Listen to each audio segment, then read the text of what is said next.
Hello and welcome back to another episode of the Beyond.a.ball podcast. I am your host, Ian Wookich. Joining me this morning is Justin White. Justin, no Santiago this morning. Hopefully he'll be able to join us later on, but how's it going, my man? It's going good. Uh, Bright and early on a Saturday morning. Can't ask for a better day to talk about some football. Got some Premier League coming up in the next 2 hours. Some La Liga, some Bundesliga. We got a lot of soccer this weekend. So good to be talk about some of this just before it kicks off in a couple hours. How are you doing, Ian? Yeah, no, absolutely. This is going to be a great morning to talk soccer. I'm feeling it a little bit. I was out at the Devils match game last night. Was out quite late. So yeah, it's a little bit of a struggle this morning, but a lot of soccer to cover, which I love. And before we go any further, shouts to PJ Jennings of Morris Plains, New Jersey. He put down an impressive 26 hot dogs last night at the Devils game. 26 hot dogs. Good for That's you, just PJ. that's disgusting. 26 hot dogs at $8.50 a pop. Thankfully, his wife is a veterinarian. So, 26 hot dogs. PJ Jennings, ladies and gentlemen. But enough about PJ and his hot dog conquest. Today, we will be going over a few different topics. We're going to be starting off with Liverpool, just kind of their whole situation, their starting 11, the Mo Salah stuff, a lot of the stuff that came out this week. We're going to be recapping the Champions League, most goals scored in a Champions League match day, right? I think it was Yes, 71. yes, yes. Um, so a lot of stuff to unpack there. We're going to be going over the El Clasico as it tips off. I believe it's tomorrow. Um, Sunday, yep. Santiago will hopefully be joining us for then, being our Barcelona number one supporter and fan. And then we're going to wrap up with the MLS playoffs, which got underway last night. Messi, I saw, scored a brace for Yeah, Inter Miami. fuck that guy. Yeah. New stadium, Messi, another 2 years. I think Inter is probably going to be up there for some time coming. But without further ado, Justin, you ready to get into it? Yeah, let's get to it. All right. Liverpool, Mo Salah, starting 11, debacle. What the hell's going on, Just? Uh, it's a hot mess, and I love it. Yeah. I feel like there's so many factors going on with Liverpool right now, and just to like speed up some of our listeners, some people may not know what's going on, some people may not follow them. Just so we know, they've lost four out of their last five games. They lost to Crystal Palace 2-1, Galatasaray 1-0, Chelsea 2-1, and shitty Manchester United 2-1 before finally beating Frankfurt this weekend in the Champions League 5-1. Currently, they're sitting fourth in the Premier League. Uh, and they're definitely under a little bit of pressure because the results have not matched expectations, given their summer investments. But I think again, their biggest issue right now is just there's too many. And Ian, I'll let you talk more about Salah because I know you have more of a feeling about it. I'm just gonna kind of talk about Liverpool as a whole right now. Uh, Again, I think everything's getting to Arne Slot with all of these additions to the team, and obviously we've talked about it before. Florian Wirtz coming in, Alexander Isak, you got Kirkes, you got Frimpong, uh, and it's just not going. It's not going well for them. Like you said, for Florian Wirtz and Alexander Isak, you expected them to come in and make an impact. For the amount of money you sign them, they don't get one or two. They don't get 6, 7, 8 games to get used to this. You don't pay that much money for players like this. And so far, Wirtz has played 8 games. This is just Premier League stats only. 8 games, 5 games started, 3 shots on goal. No goals or assists. Alexander Isak, 4 games played, 3 games started, 1 shot on goal, 1 assist. That's what, almost 250 million quid right there. And we have 1 assist in, like you said, all those games played. I think defensively, they're all over the place. You have to understand VV Van Dijk's getting older. I like Kanate. He's not bad. I think they're struggling on who to start the outside backs. I think they have a little rotation going there that's causing issues. Uh, but I think there's just too much going on for that team. They can't get a steady lineup. And I know Van Dyke actually just called a player meeting the other day. If I don't know if anybody saw that yet, just to make sure the team morale's good and we're staying positive. We're staying positive. Yeah, I agree 100%. It's they signed too many players, and it's it's coming back to bite them. Um, I don't, and Arnie Slot, you could see hasn't really changed anything. He's not Hmm. changing any of his techniques, his tactics to kind of fit. I mean, in my opinion, when you sign two strikers like that, at that point, just run a 4-4-2 or run some formation where you can have Ekatike and Isak because Well, that's what they did this weekend in the Champions League. They did a 4-4-2 against Frankfurt, and look at the result that turned out right, right. 5-1. Yeah, so I think it's something that they should stay with. I don't think that attacking midfield position with Verts in it. I just don't think he's good enough yet to do it in Yeah. the Premier League. I don't think he has nearly enough time on the ball where I think he is used to that in Germany and he can just kind of dictate the game from midfield. Much harder to do that in the Premier League unless you're in more of a holding position. Like if you're an attacking role up there, you're just not going to be able to sit on the ball and kind of pick your passes the way he wants to. Um, Yeah, and my going back to your topic, Wook, the 4-4-2 would be something that Isak's accustomed to, especially working from that similar formation with two up front, with Jokeres and Isak in the front when they play for Sweden. So that was something that we saw the past couple of weeks in this international break. So it makes sense. Santiago, welcome to the pod, bud. How the hell are you this morning? I'm doing great, fellas. I make my surprise entrances sometimes. So yeah, what's going on? Santiago, you missed it. We were just talking about our good friend at 26 hot dogs at the Devils game last night. It's really something impressive. Is his name 26. is his name Ian Wookich? His name's PJ Jennings, believe it or Oh, not. another friend of the pod. Well done, PJ. Well done. Yeah, 26. And I did make the Jumbotron on two separate occasions. So I'm going to take that to the grave with me. But yeah, no, the 4-4-2 I think does look good. I think another huge problem that they have is you just bought too many. Like, why did you need to buy so many players? Like, why did you need Kirkes if you already have Andy Robertson back there? You lost Trent, and then you filled that right back position with a player who doesn't play right back.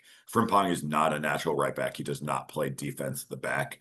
Um, and then again, the midfield, it's a problem. There's too many cooks in the kitchen. There's too many mouths to feed. And speaking of mouths to feed, we have Mo Salah who decides to go out and delete his entire Instagram, pull everything down from Liverpool. Trouble in I paradise. I could not. When players do stuff like this, it turns my stomach to such levels of just like go fuck yourself. So, do you know how much Mohamed Salah makes per week? Probably an incredible amount. 400,000 pounds. Do you Yeah, know how much the top 1% of earners make annually? probably less than that. $570,000.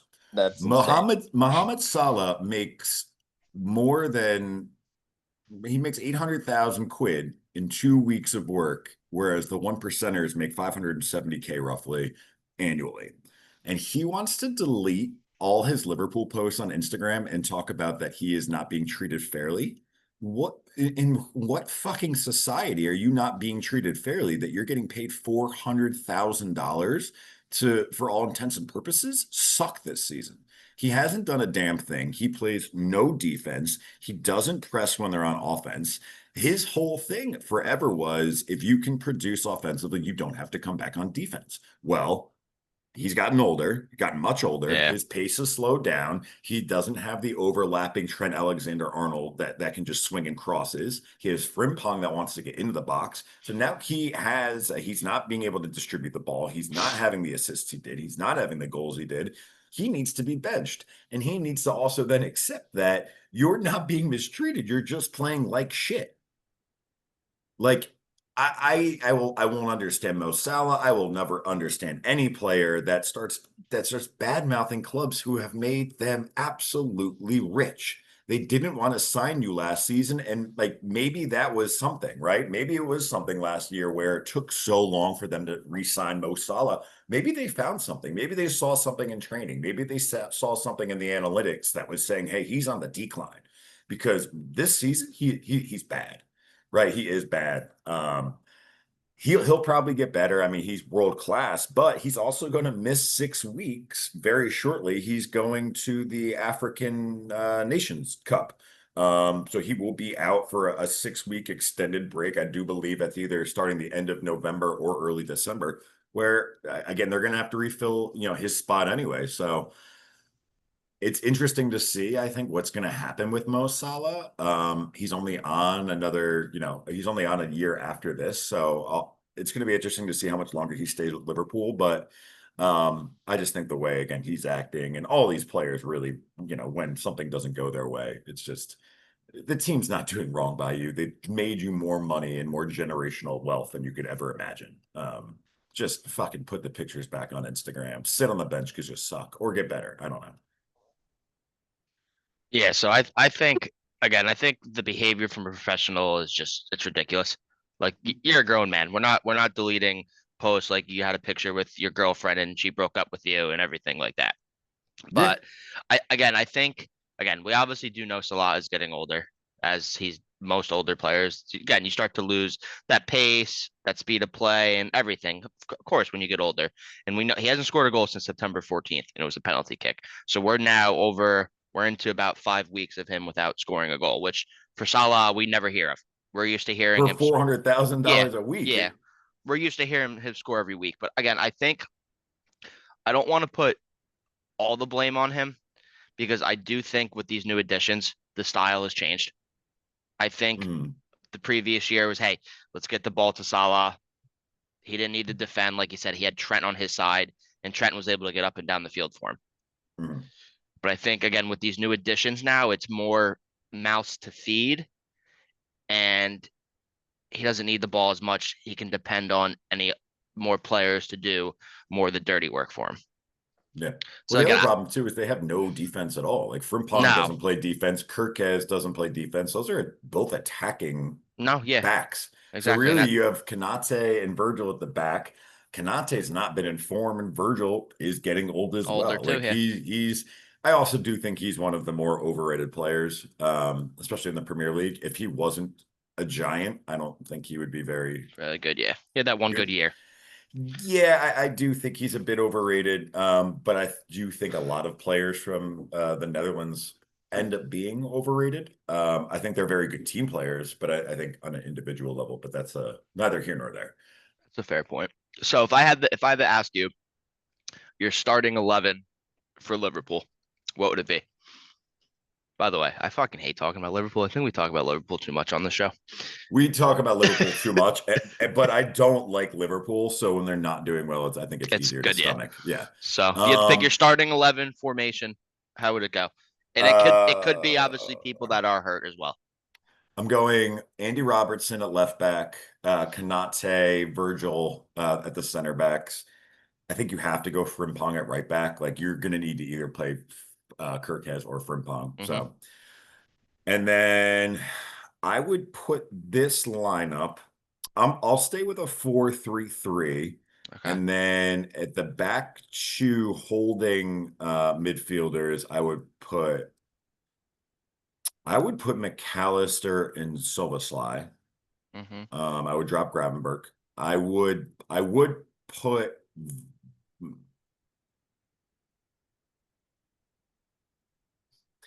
oh boy. I wouldn't do that. No, I would put Gravenberg and Soboslai holding. I'd put McAllister as the attacking midfielder. I'd put Verts on the right. Okay.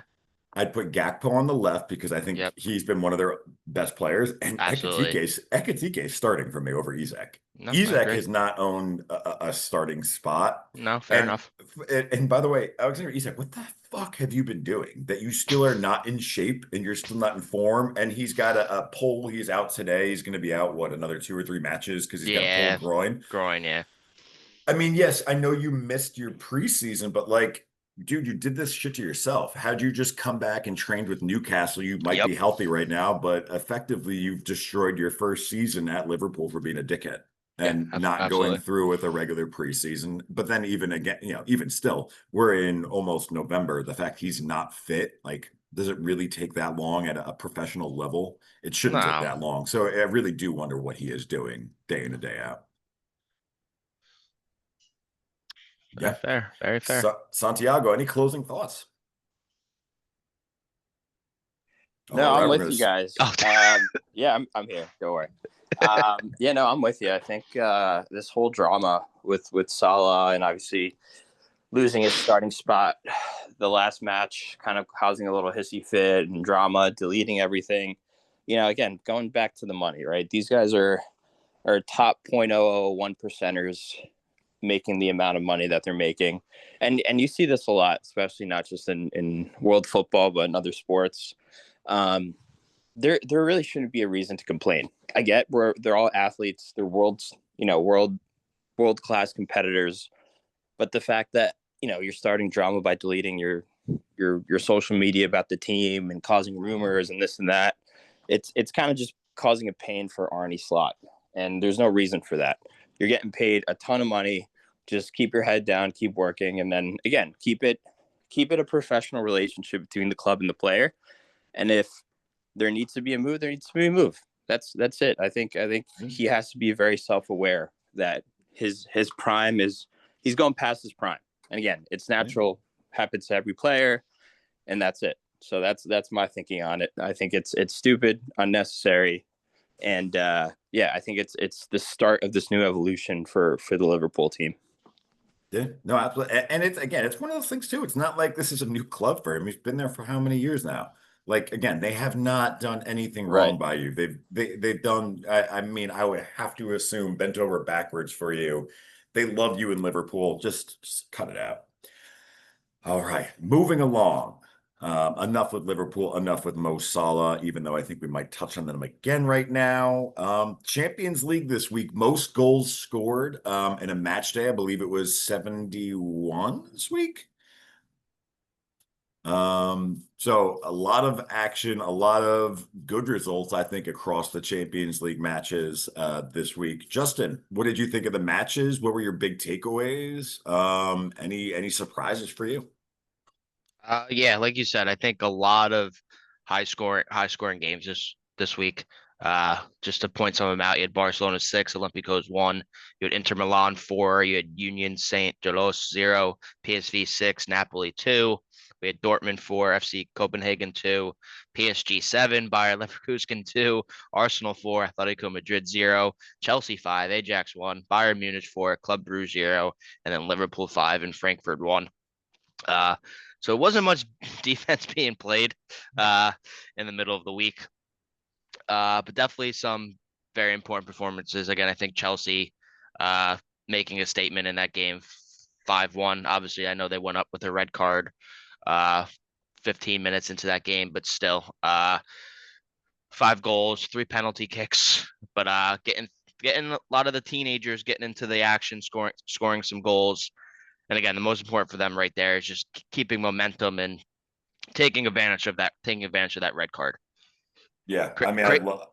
Oh, go ahead. Crazy to me. Ajax is last in the Champions League, Mhm. which is crazy to me because years ago they used to be a force to play Yeah, against.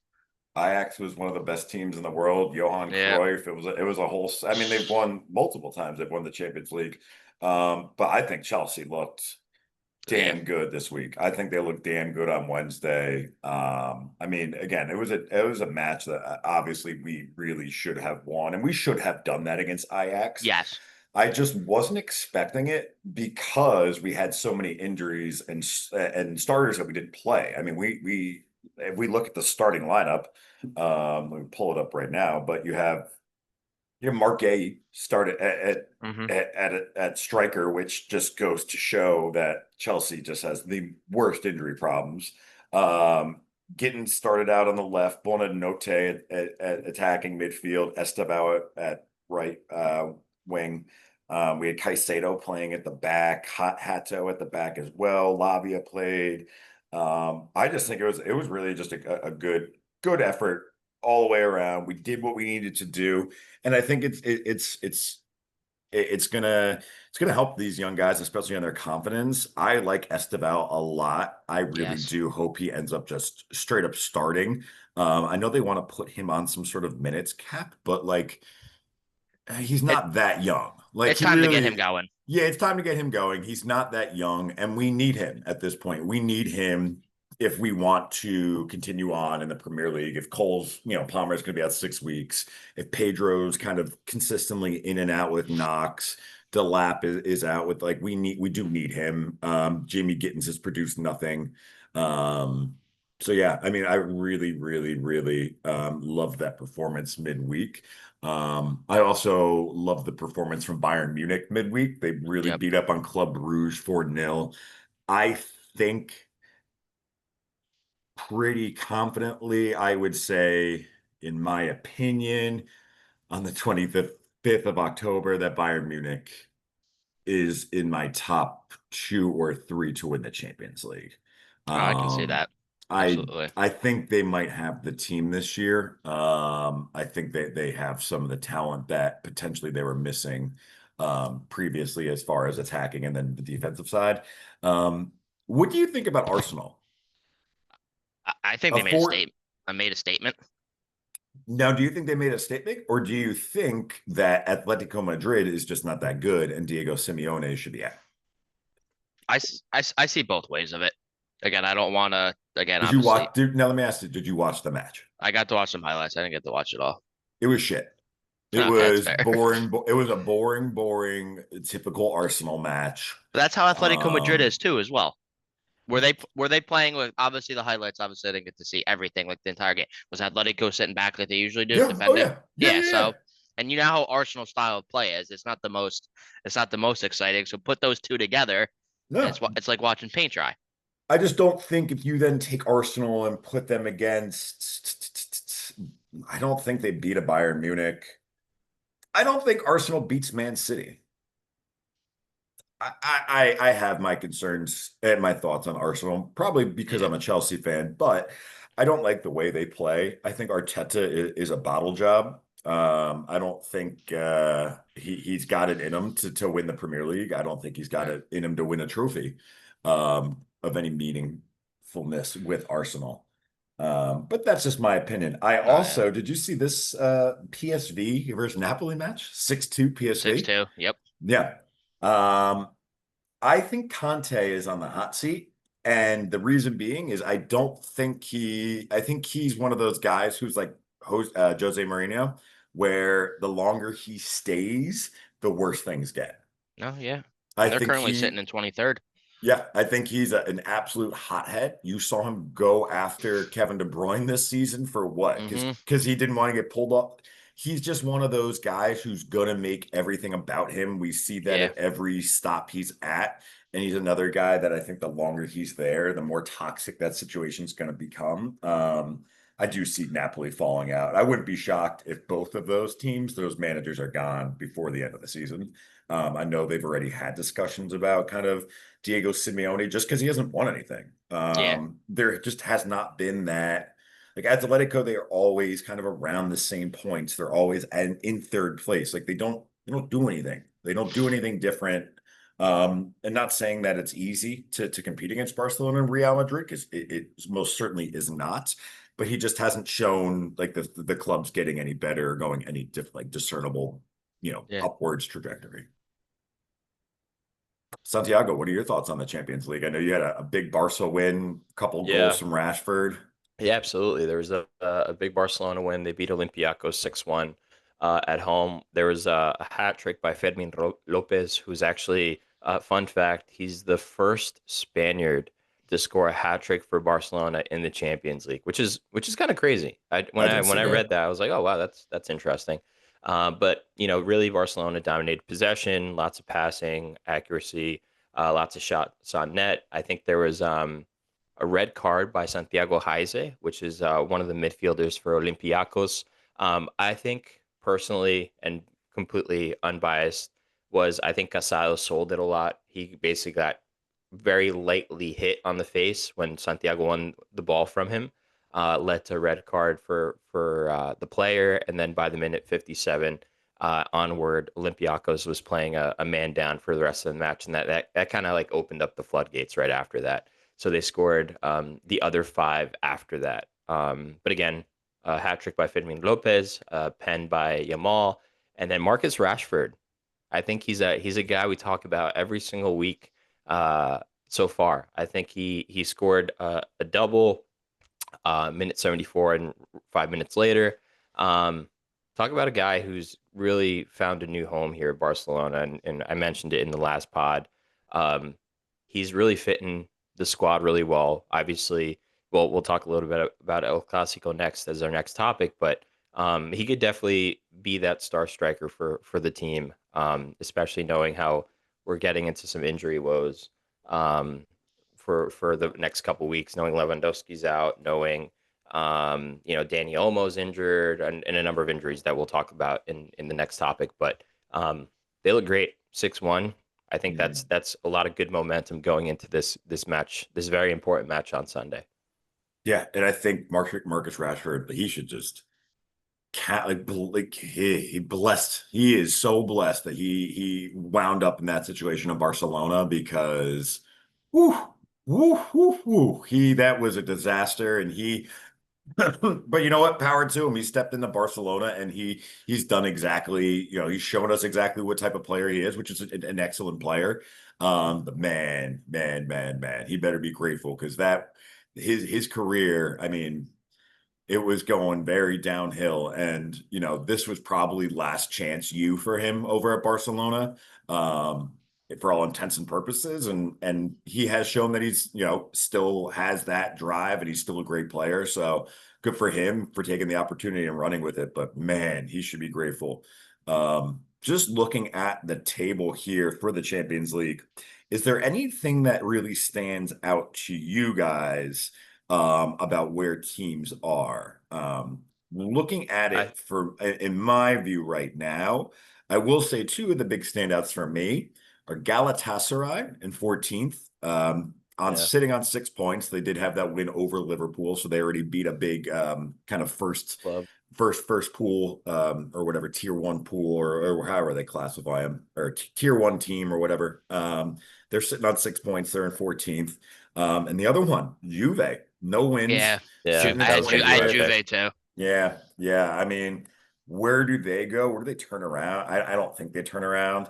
I think a fundamental problem is when you start. Oh man, I almost just said something really mean. When you start in an out of shape, overweight midfielder by the name of Weston McKennie, and you try to make him your team captain, yeah, I think you're in some trouble. I was listening to, I don't know if it was a radio show or a podcast this week, and they were talking about how Weston McKennie is taking over this leadership role of Juve. Juve doesn't want him. Like, they have tried to get rid of him so many times, whether it be just selling him or loaning him out or just not fucking playing him. And now you're going to try to turn around and say he's a captain-like influence on the team. Yeah, no. And they don't have much if you're just looking at the roster. Openda maybe could be good. Vlahovic still a kind of striker.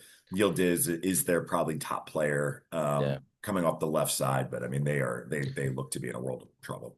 To be fair, they did have a harder opening 3 games than a lot more teams. Like, again, they played Real Madrid. They played Villarreal, which you're not going to put in that category of shit, but you're not going to put that category of in great, decent team. And then obviously playing Dortmund as well, with that roller coaster 4-4 game. So it's not like I am worried about them. Like, I don't think they're great, but I do think like their next 3 games are against lower bottom teams. Yeah, but so even if you go back to what they've been doing in Serie A, they lost to Como on Sunday. That is true, yeah. They drew with Milan on the 5th. They drew with Atalanta on the 27th. They drew with Hellas Verona on the 20th. Their last win is dating back to September 13th at this point. Damn, so over a month, yeah. But also watching the match this week against Madrid for Juventus, I didn't think they played that bad away. I think Vlahovic had a lot of opportunities, and a couple with one-on-ones with Courtois, and at least half chances. But Courtois just had some incredible saves that match.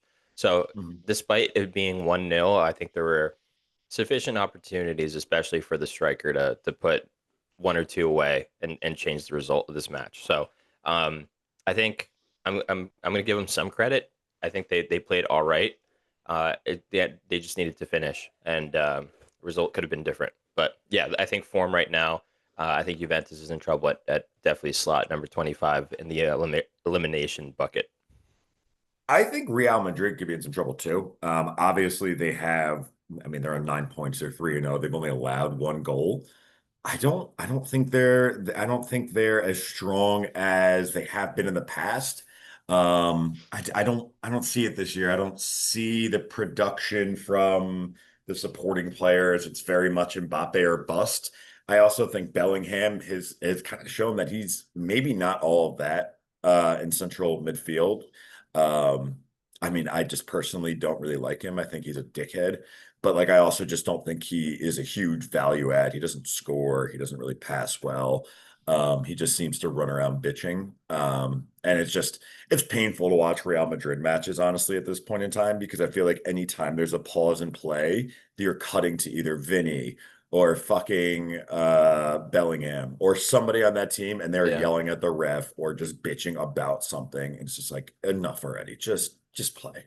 Just Yeah, and stop. Just I think starting Sunday when Madrid plays Barcelona, I think that's going to really start the true test. The yeah. past couple matches they've had, Juventus, Getafe, Villarreal, Kairat, they lost to Atletico Madrid 5-2, September 27th. That you would argue that's out of the teams Yeah. they played, the last 5-6 matches, that would be the top, and Juventus. But then yeah, they got Barcelona. I think that's going to be a big match tomorrow to see how it turns out and kind of drive momentum. They play Liverpool November 4th in Champions League, and then they also have next Olympiacos, and then after that they have Manchester City in December. So it's going to be the start of kind of their true tests, I would say, and not just expected winners versus these other clubs.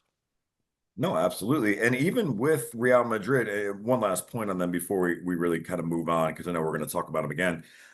Even when they played Kairat, I'm trying to find where that scoreline was. It wasn't great. I remember watching that match. It was five. All right, never mind. It ended up being 5-0, but it was like a very unconvincing 5-0. I don't know if anybody watched it. I'm just pulling up right now. Like three of those five goals came after the 70th minute. Um, and it took an Mbappe hat trick, Yeah. right? So I don't know, they got we'll see. We'll see what ends up happening, but I think that really leads us in nicely to obviously our next topic, which is El Clasico going off tomorrow. Santi, I know you're a big Barca fan. I know this is a huge match for you. So why don't you kick us off? Tell us what we should expect. And yeah, take us away, my man. Cool. Yeah. So we'll be seeing El Clasico preview. So Sunday morning, we'll have Madrid host Barcelona in the latest edition of El Clasico, which for all football watchers, football followers, um, easily one of the top matches that everyone looks forward to. Both legs, both home and away for each team. Couple angles I want to highlight. Barcelona coming in good form, had a little shakiness, but definitely the big thing to highlight here for the squad is the injury context. Barcelona are entering the match with some serious injuries and some key first team players that they're missing. Robert Lewandowski, Gavi, Ter Stegen, the goalkeeper. Rafinha was in and out the past couple of weeks. Originally, a couple days ago, they said he was going to make it to El Clasico. Now, according to news yesterday, he will likely miss the match. So again, it leaves with limited resources for the Barcelona team to compete. But I think they'll still be all right. The other side is kind of the tactical intrigue from Real Madrid manager Xabi Alonso. His first Clásico has to face some decisions whether he plays, for example, Camavinga or the new signing Mastantuono in midfield, the Argentinian star. And then there's also some defending doubts. For example, Trent Alexander-Arnold and Danny Carvajal, which could open the doors for Barcelona, especially if they start playing Rashi, Yamal, a lot of speed up front. So really, my thinking, it will be tough, especially playing at the Santiago Bernabeu. Absentees, Hansi Flick might not be at the touchline because of a red card suspension from the previous matches. And a couple absentees like Rudiger and David Alaba for Madrid. So on the defensive side, I don't think that they'll be as strong. So I hope to see a lot of open play, a lot of strong tactics from Xabi Alonso's team as he shapes this new era, and hopefully a lot of goals. I'm going to say Barcelona probably takes it 3-2. That would be my guess, but it'll definitely be a tough match. Justin, Let's hear it, Justin. you muted. There you go. My Oh, bad, boy. my bad. This might hurt a lot of our fans. I am not a fan of the El Clasico. Ever since, again, the Ronaldo and Messi. I think those two made it in El Clasico. I just think and there's still great players in both teams. And I know it's a rivalry that's been going on for years, and this is the 262nd El Clasico. To me, it's not the same. And again, I still think it's great because there's obviously bragging I rights. agree, because I don't think Real is as strong I don't think Real Madrid has the fun players that they used to. Yeah, I think they had to spend so much money on Mbappe, and I think that's an Mbappe problem. Like when you have to pay a man $1 million a week to fucking keep him on your fucking team or whatever it is, but like you can't then go out and spend more money. But like you remember like the old El Clasicos, you would have Beckham on the right, Ronaldo yeah, up top, like the Ronaldo. yeah, Like those were fun matches to watch. I don't think there's going to be I don't think I agree with you. I think tomorrow might be a little bit of a letdown, especially if those Barca players end up being injured. Like Lewandowski doesn't play. Obviously, Rafinha's out. I think he's out for a few more weeks. I do see Barca kind of maybe winning a little bit easy. But yeah, no, I agree with you. I don't think it's going to yeah. be great tomorrow, to be I just honest. don't think the players know like the full meaning of like a Clasico. Like you wake up and fuck, it's a Clasico day. Like Yeah. we lose this game, you ain't hearing the end of it. Like Yeah. it's just how it is. But But I think it's different. I think and to that point, I think other than maybe, some of like the big European competitions left, I think that just has a lot to do with the amount of money these guys get paid now, that is true. where Yeah, it really isn't that big of a deal. Like it used to be kind of do or die. You're playing the game because you love the game, this, that, and the other. But they're on so much. Like, how are you going to get Mbappe up for the El Clasico? He's going to be like, I don't really care. I am making a ton of money and I've it's scored true. a Yeah, shit ton of goals in my yeah, career. Like, and he's not from that cloth. He's not like a Barcelona boy, right? Like where a lot of those messy teams, those yeah. generations with Pep, like they Fair. had the Catalonia, in them. There's nobody at Barcelona right now that's really like that. Maybe Lamine, but like the rest of that Barca team is pretty much players that are coming from outside of Spain. Hmm. I think I'm Santi, I'm going to disagree with you there, Wokic. I I think knew he a was going to lot of the disagree with me. starters, especially the younger guys, Cuarzi, Casado, um, all these players have come through the ranks from La Masia. I think last match we started 5 or 6. So yeah, a lot That's of not all young of them. talent there. That's 50%. That's not all of them. That's still more. That's more than for example what Chelsea brings up. Whoa! This is not an anti-Chelsea pot. There will be no I'm just spitting no facts. Chelsea fucking no. Tell me the We're last time Chelsea fielded 11, mate, mate, 11 mate, youth mate, squad mate, mate, players mate, in one match. mate. Champions of the world, mate. Champions of the world. Never fucking forget that. Doesn't matter. Doesn't matter. Champions of the world. No, I mean you're right. No, you're right. And I honestly kind of do forget that a lot of, there are a lot of players obviously at Barca that are homegrown. Yeah. So maybe it is just more on the Real Madrid side of things, but For I think it'll example, be interesting. Cucurella from Chelsea. Where'd he come from?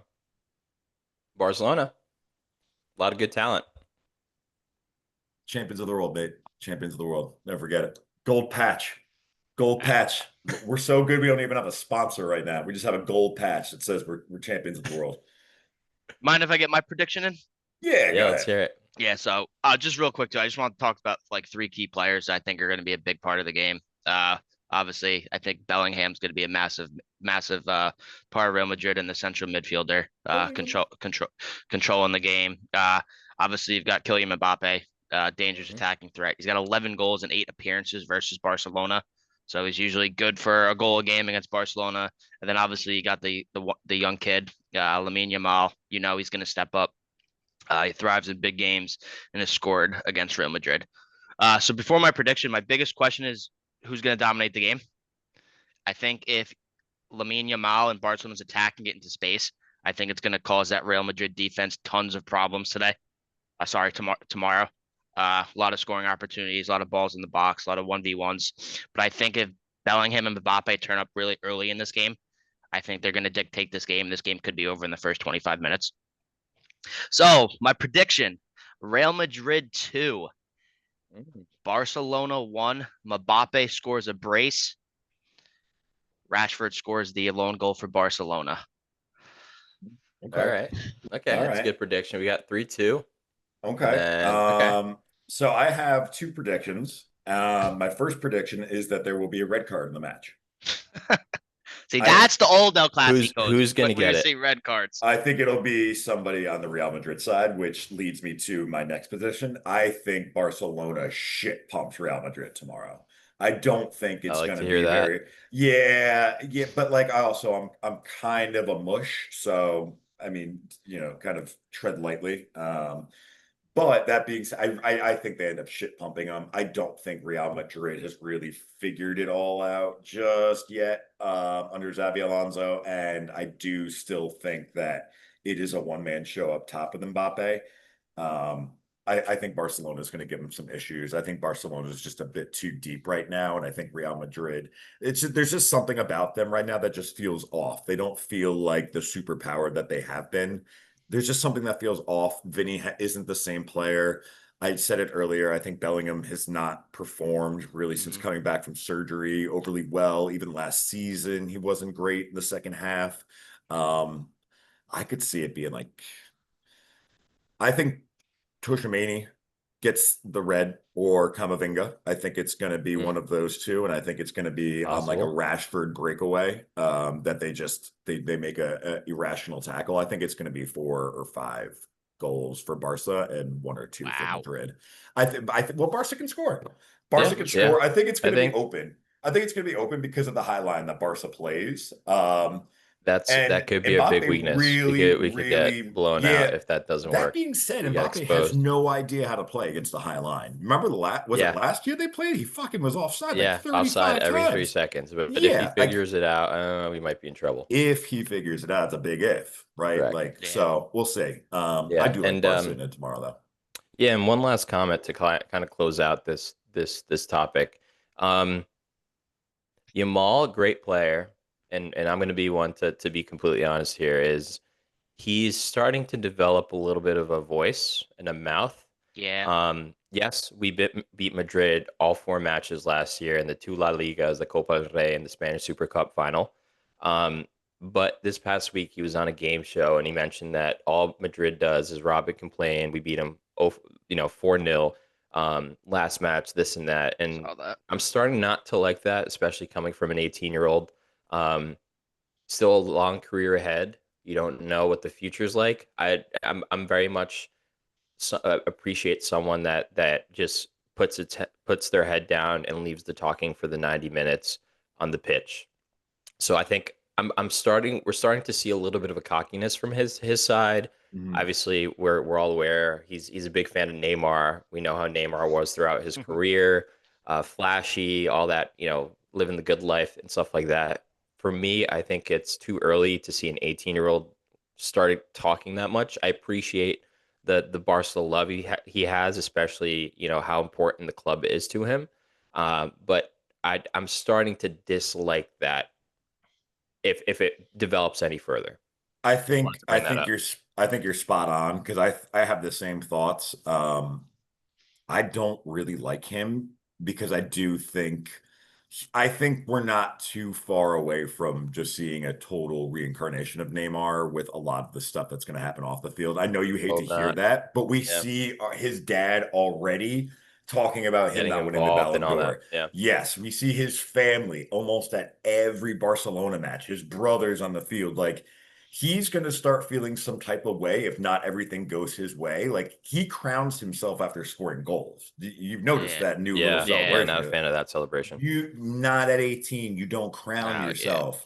Not at 18 when you're on Barcelona. I'm sorry, it's not there. I know you love Barcelona, but you play in La Liga, you have to beat one team.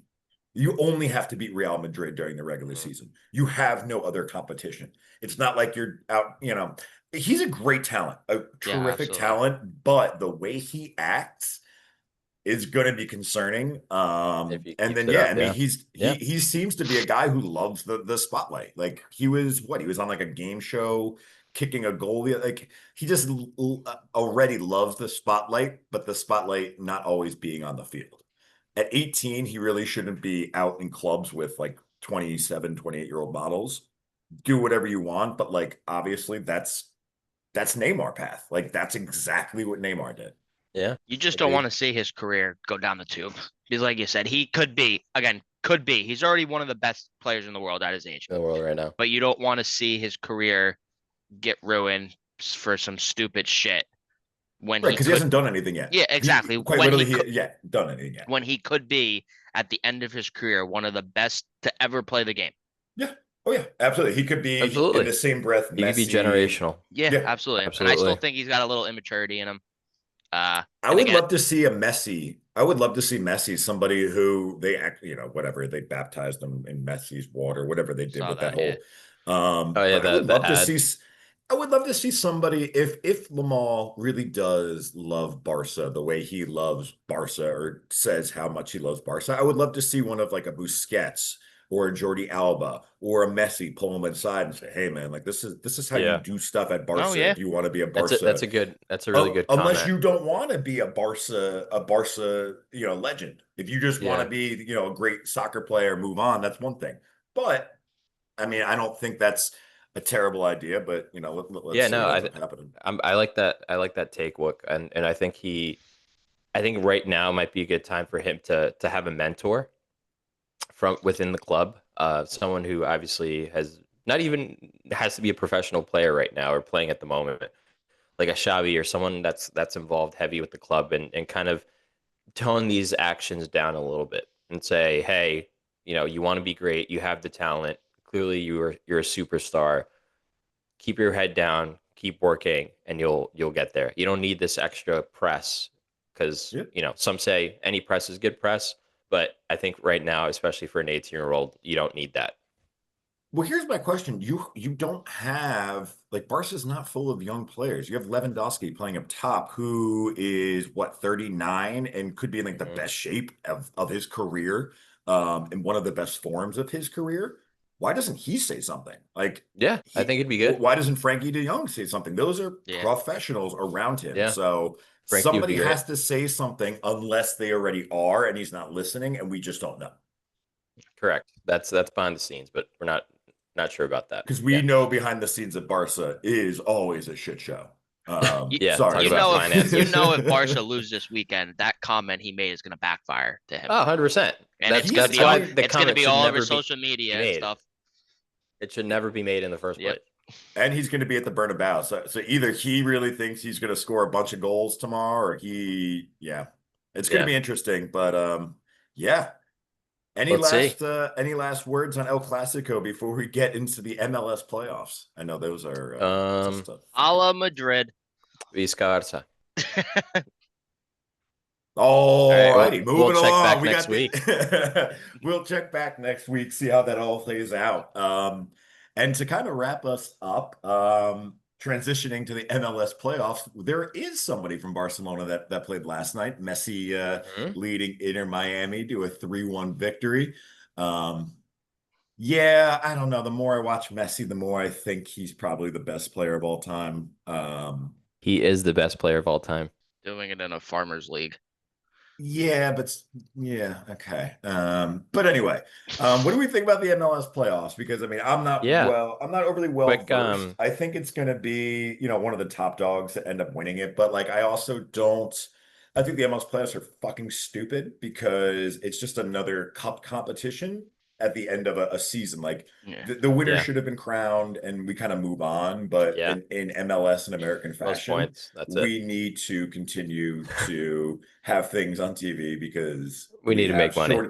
we need to make money and we have short attention spans. Yeah, So we absolutely. have a 32 team playoff. I fucking hate the format going into the first round. Do you know the It's format, how it ridiculous. works? There's so many teams. It's like the 8 and 9 seed of the Western and Eastern Conference play each other. Yeah. It's a one game. It's a one game, and then it goes to Whoever- a 3 game. Yeah, whoever Yep. wins gets the 8 seed. It's a, And then you have the 1 versus 8 seed and 2 versus 7 and going on. Why are we playing fucking best 2 out of 3? It's like we're playing rock, paper, fucking scissors, shoot here.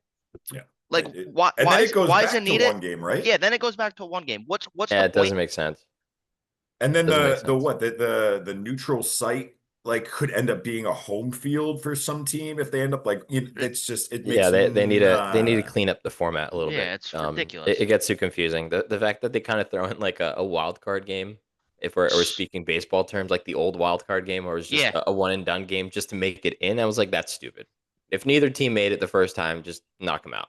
We don't need extra matches. No, not at all. But yeah, I'm with you guys. I think MLS has potential. It's still a retirement league. Obviously, they're bringing in big talent from Europe that's kind of on the verge of retiring for more views, more money. But again, the quality of the MLS will never be at the level of Europe, or at least not in near term, probably in quite a number of years. But I could do a quick recap of last night's game. Started last night, game 1, round of best of 3 matches between Inter and Nashville. Inter Miami beat Nashville 3-1. Messi opened up in the 19th minute with a nice diving header, following a nice cross from Suarez, scoring Messi's 30th goal for the MLS season. So still, for being that age, pretty good. It's a tap-in header. Don't get it crazy. Yeah, but the guy's already past his prime, and he's still scoring 30 goals. He's That's doing incredible. it in the Farmers League. You're not going to Oh, change my mind about this guy. Oh, okay. All right. Fine. I mean, he's got a World Cup. He's got multiple Champions League. He's got tons of Ballon d'Or. I mean, second best player to ever I'm not gonna change your mind. I think we just look at his resume and you make your own. It's just the decisions. Messi hatred for me. That's all it is. Good. And then in the second minute, Tadeo Alendi scored the second for Miami with a header. Messi wrapped up with his brace and with a goal in stoppage time, 3-1. But really seemed like Miami cruised, and in general, if we're speaking full MLS playoff, Inter Miami still remains the favorite to win it based on just the talent and the players they have, really. So giving them that early edge in the series, they're up 1-0. Overall, likely going to take the next game and move forward. But yeah, that's my take on the Miami game. Let me know what your thoughts are, guys.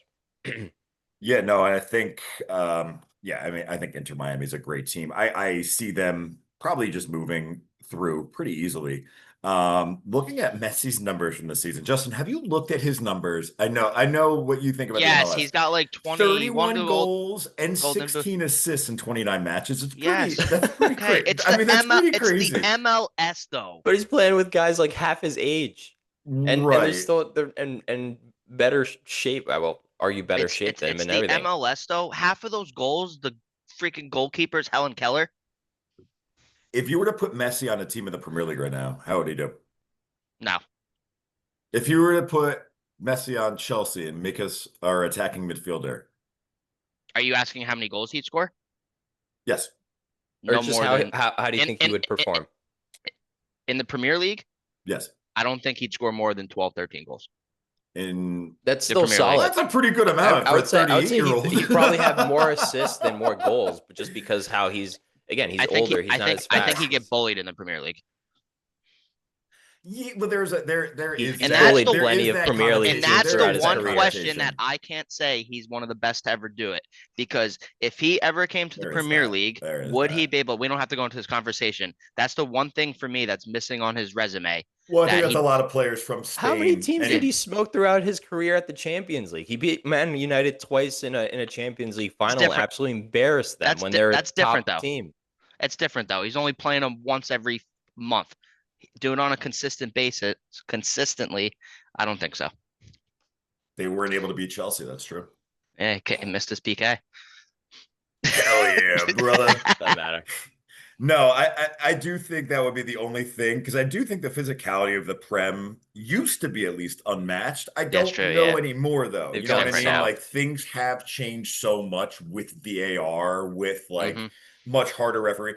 Because back in the day, I think you're 100% right. If we were to say like early 2000s, like you watch like the Roy Keane era, Oh yeah. would Messi have I don't think a lot of players would have cut it there, but back then too, they also didn't score. Like I don't think Holland would have been good then either because they weren't scoring 30 goals like a season. A big striker season was 20. We are so far off topic for the MLS playoffs, which just shows how much I give a shit about them.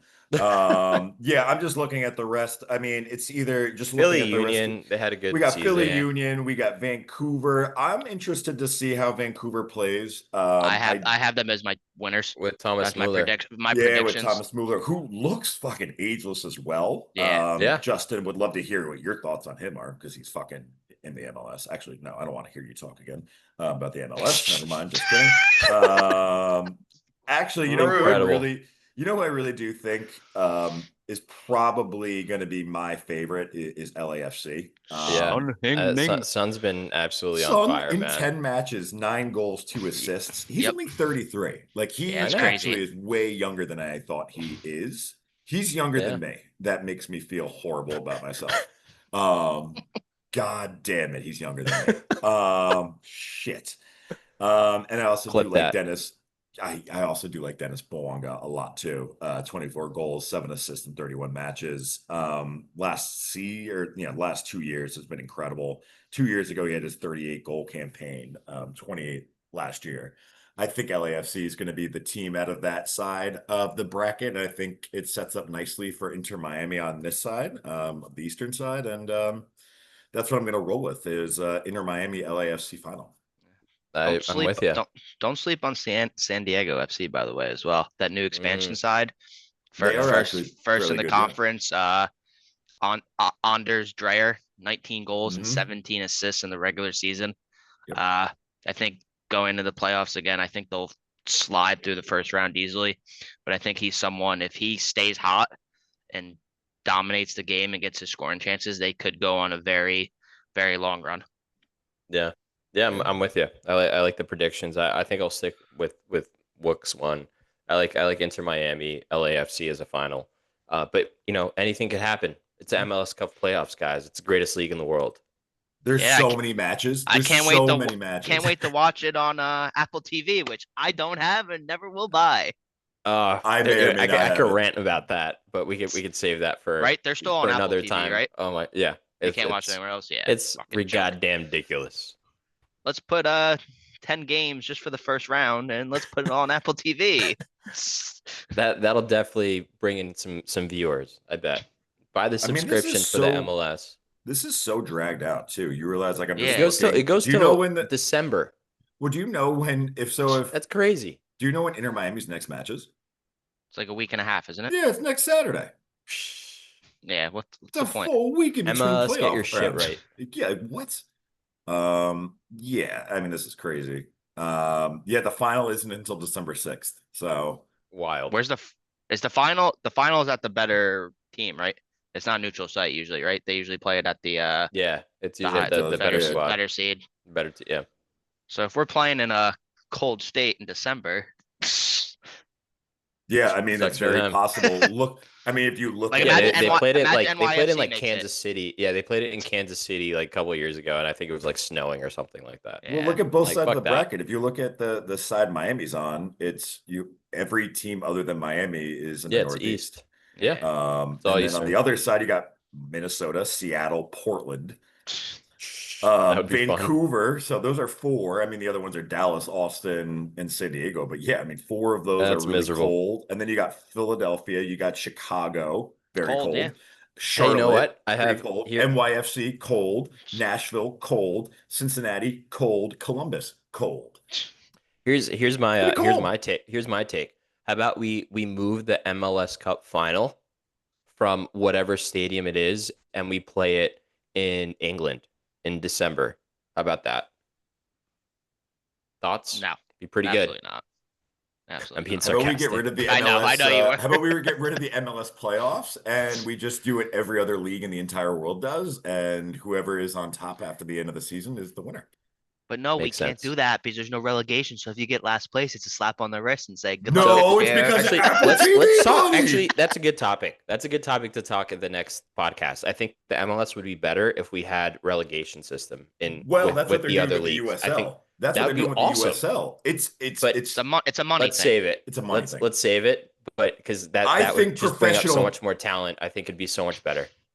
I also think other professional sports should adapt that. I would love to see the 100%. Jets get relegated. I Yeah, would love to see the NFL, the Mets fact get that relegated. 4 I would games love in, they to get see. knocked down. Well, Yeah. because I can go on for days about it. Yeah. I would Yeah. love to see the Jets get relegated. Table that topic. This is good. I like it.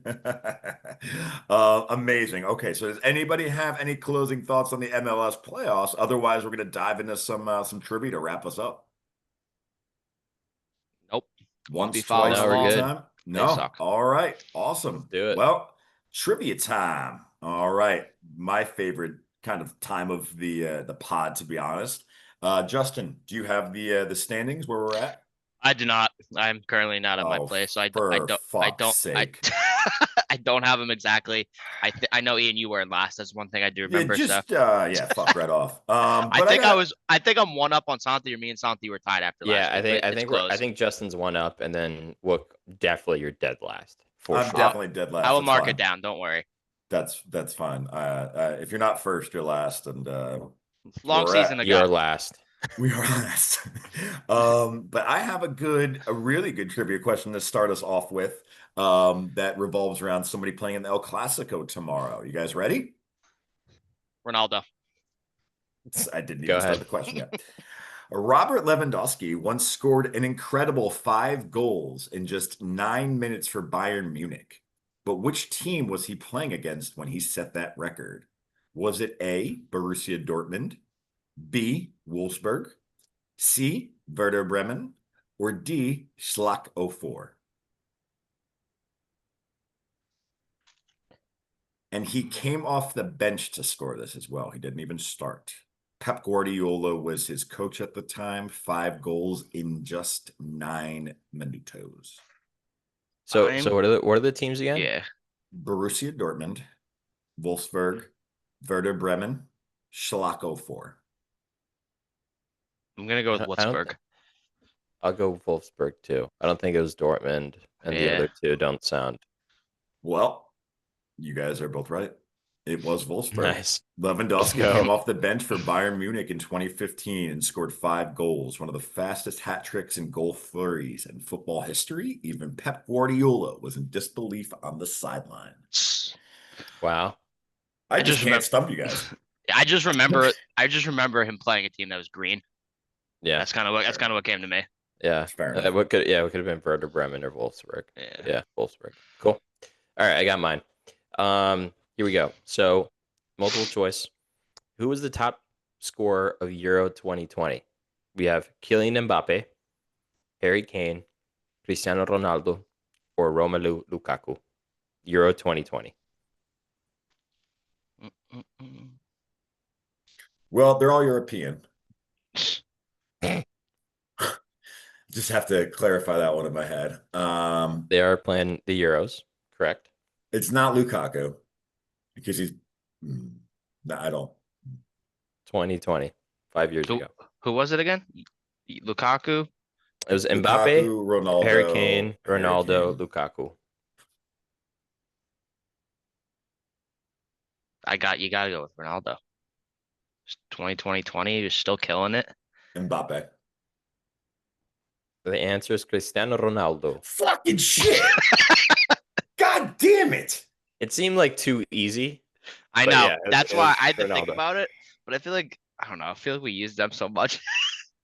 God damn. I'm never going to win this fucking thing. Oh, man. How many did he have? Wasn't it 5? He had 5 Yeah. in the Euros. Yeah. Fuck. All right.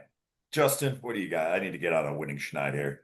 All right. I don't think I could do better here. What year? Fuck. What year did the UEFA Champions League change its name from the European Oh, Cup Christ. to its Oh, I might know to this its one. current name? Is it A, 1995? Is it B, 1986? Is it C, 2000? Or is it D, 1992? 1992. I read a book on this. 92. Fuck. Attaboy, Ian. Yes! Yeah. Well done, Santi, as well. But Ian Wokic needs the is praise. on the board. Yes, I read a book on that. Yes. Look at Too that. easy. You learn stuff when you read. Hell yeah. Oh my God. All right, we're on the board. I love that. 92 it was? 92. Yep. Where was it? 1992. Where was it held in 92? No idea. I I thought you Your would know book that. didn't tell you, Wook? I don't remember everything from it, but I do remember that part, and I remember it being around the time where they made the Premier League, because the Premier League was around Yeah. like the early 90s. Around that time. But yeah. Cool. Santi, do you have another one, or I've got one more to close Okay, it up go here. ahead. This one's related to the Premier League. Okay. So, in which year did Leicester City win the Premier League? Oh, I know this. Just leaving it open ended. I think it was 2014, 2015. Okay, Justin. 20. They were doing 20. Or 2016. It was either 20. It was like the 2014 to 2016 time frame. Yeah, but you have to pick the That's season. That's two years. seasons. That's 2 years. All right, I'll pick 2015 to 2016. And then also 2014 to 2015. I get where you're going. I get where you're going with that. 20. I'm gonna go 2016 to 2017. It's 2015 to 2016. Ian! Look at this guy turning Two. things around. 2 on the board for Ian. We're all at 2 for the More day. excited than watching Wayne eat 26 hot dogs. Hell yeah. Incredible. I got one more. Yeah, I got one as well. All right. This is a Champions League one. Only one club has ever won the Champions League while going unbeaten the entire tournament. Who pulled it off? Was it Man U in 07 to 08, Bayern in 19 to 20, Real in 13 to 14, or Ajax in 94 to 95? Ooh.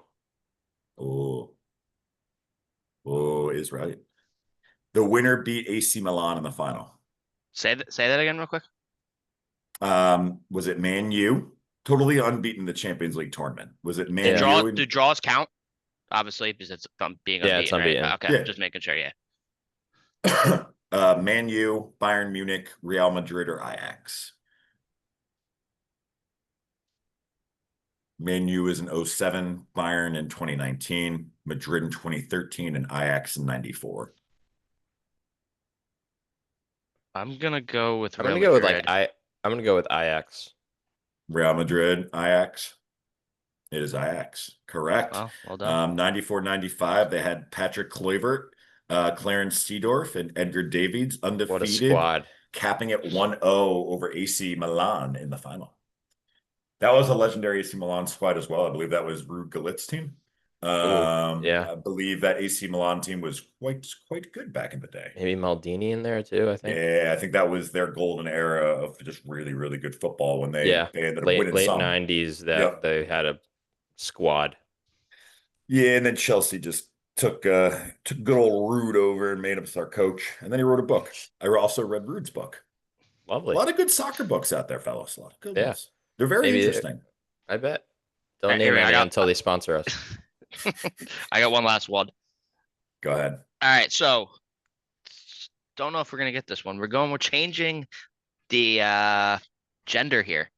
Who became the first female soccer player to win the Ballon d'Or Feminin Award in 2018? Was it A, Ada Hegerberg? Was it B, Lucy Bronze? Was it C, our favorite American, Megan Rapinoe? Or was it D, the Brazilian legend, Marta?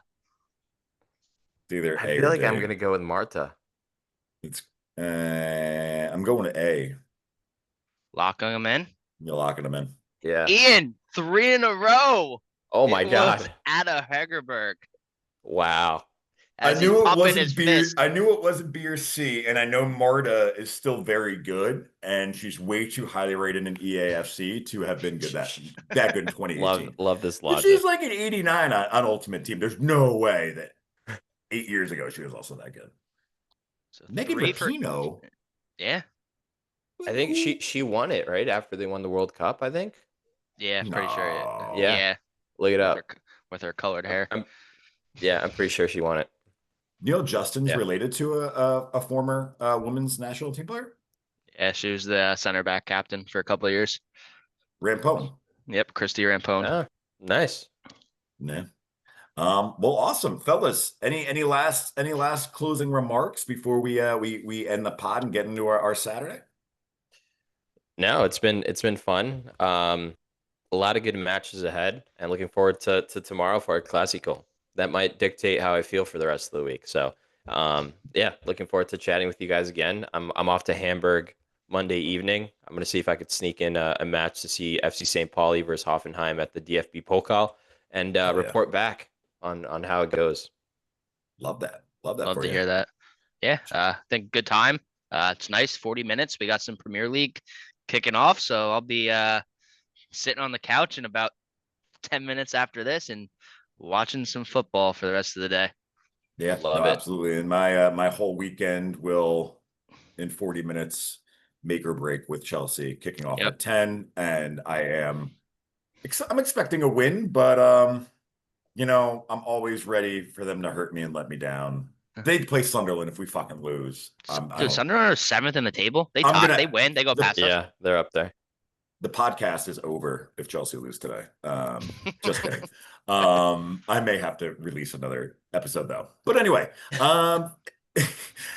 love talking football with you guys and listeners. Thank you again, as always, for taking your time out of your day to listen to us ramble about soccer at the Beyond.a.ball podcast. If you haven't already, please like and subscribe on Spotify and follow us on Instagram at beyond_a_ball_beyond_a_ball_.